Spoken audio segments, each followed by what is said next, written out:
एक गांव में मोहन नाम का किसान रहता था। इस दुनिया में वह बहुत गरीब था। उसके पास एक बहुत छोटा खेत था। उस छोटे से खेत में ही वह खेती करता था। वह जैसे तैसे अपने खेत में काम करता और मजदूरी करके अपना घर चला रहा था। एक दिन भयंकर गर्मी पड़ रही थी, फिर भी किसान रोजाना की तरह ही खेत में काम कर रहा था।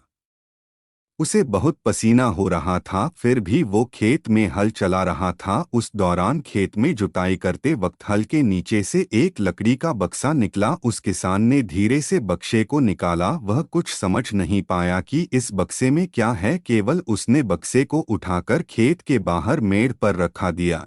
उसने देखा कि यह बक्सा खाली है, तो उसने अपनी दोपहर की रोटियां उसमें रख दी और वापस अपना काम करने लगा। थोड़ी देर बाद दोपहर में जब खाना खाने आया, तो उसने देखा कि बक्से में बहुत सारी रोटियां थी। उस किसान को बहुत आश्चर्य हुआ। किसान ने सोचा कि ये तो जादुई बक्सा है, उसमें जो भी चीज डालो वह कई गुना हो जाती है।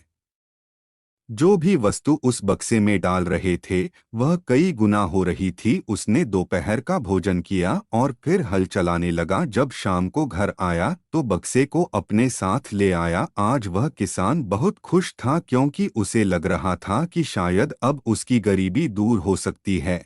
वह गरीब किसान एक धैर्य वाला व्यक्ति